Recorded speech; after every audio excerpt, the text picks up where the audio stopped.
and welcome to Channel 7 News. Today, we have a riveting report straight from the offices of our very own Elizabeth Griffin about the shrinking population of the St. Lawrence beluga whales. Now here is Elizabeth Griffin. Good evening, this is Elizabeth Griffin from Channel 7 News. I am here today to discuss a problem that has been occurring with the beluga whale shrinking population of the St. Lawrence River. WABC News has learned that scientists have been looking into this problem for several years. Extensive research has been done to get to the root of this problem. We have been in contact with Pierre Bieland, who is a senior research scientist in the St. Lawrence National Institute of Ecotoxicology. He has studied the ecosystem of the St. Lawrence River area. I will be interviewing him in a short while to find out some more information on this investigation. With the help of a veterinarian, Pierre opened a dead beluga to examine how it died. They found several problems with this whale, which he's going to share with us today. Now, here is Pierre Bieland. Now, here to discuss this issue further is Pierre Bieland. Hello, Elizabeth. Hi, Pierre. How are you? I'm excited to be here today. How about you? I'm happy that you're here.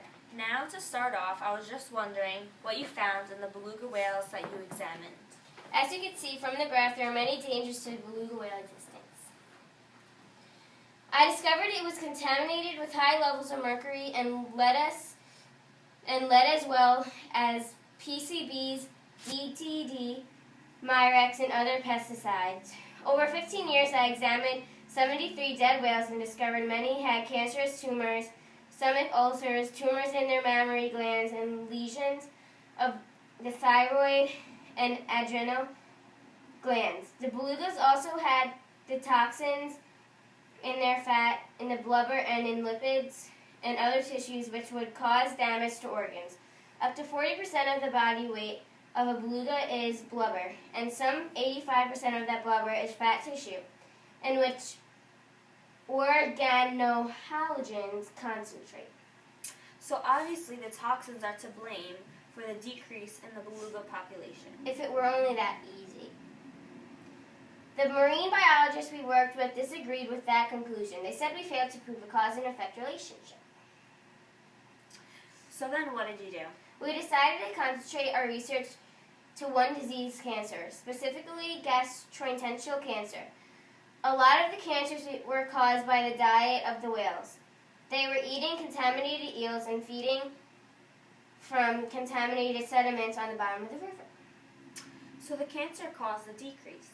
Well, not exactly. Our research is continuing, but what we are leaning toward is the long-term effects of the pollutants on the fertility of the male and female whales and the contaminants that the females are passing on to their calves. So what do you think a possible solution for this problem could be? A solution for this problem could be to capture several male and female belugas without harming them. They would be brought to a lab where they would be able to reproduce. The babies would be raised in captivity with water that is not polluted. Hopefully these babies will be healthy with no diseases and will continue to reproduce healthy baby beluga whales. Thank you, Pierre. This has been very informative. You're welcome, Elizabeth. To sum this all up, Pierre Bieland indicated that there is no definite conclusions yet, but based on the evidence, the beluga whales of the St. Lawrence River have not increased in numbers because of the long-term exposure to a mixture of poisonous chemicals. Scientists will continue to study beluga whales of the St. Lawrence River to try to narrow down the cause of this problem. Again, this is Elizabeth Griffin from Channel 7 News. Have a great afternoon.